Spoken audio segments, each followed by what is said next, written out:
sarebbe l'ennesima trovata che rallenterebbe il terziario che è in difficile ripartenza in questi mesi e verrebbe rallentato non tanto per una reale necessità, ma stando anche a quello che ho detto figliuolo ieri sera, verrebbe rallentato semplicemente per avere un ricatto da poter fare agli italiani per costringerli a vaccinarsi. Solo l'ipotesi di estendere il Green Pass a commercio e ristorazione fa scatenare la polemica e l'alzata di scudi dei titolari di bar e locali. Qualora venisse esportato il modello Francia, che ha fatto schizzare alle stelle le prenotazioni alla vaccinazione tra i giovani, rappresenterebbe, secondo i gestori, un ulteriore scoglio da aggiungere alla già difficile situazione di lenta ripresa.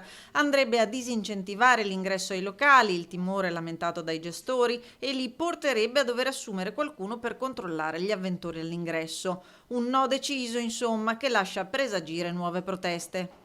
Siamo pronti piuttosto ad andare avanti con una disobbedienza e quindi non accettando eventualmente l'imposizione del Green Pass per i ristoranti, continuare a servire chi ha il Green Pass e chi non ha il Green Pass.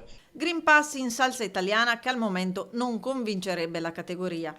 Se è un'opportunità per far ripartire filiere ancora ferme, ben venga, avranno il nostro appoggio. In caso contrario, già moltissimi nostri associati da Belluno, Vicenza, Treviso, Venezia, Padova hanno detto che non accetterebbero. Intanto le amministrazioni sono pronte a valutarne il beneficio in termini di tutela alla salute, purché, spiega il sindaco Mario Conte, non si traduca in ulteriore burocrazia da dover gestire.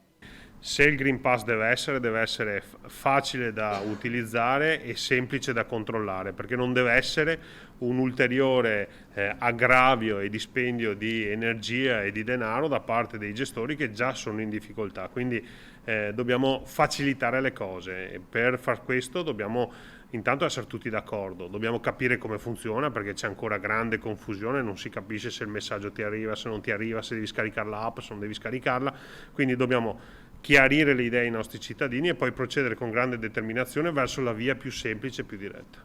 Intanto le proteste rimbalzano già in rete in tutta Italia con l'hashtag Io non ci sto lanciato dalla TNI Associazione Ristoratori.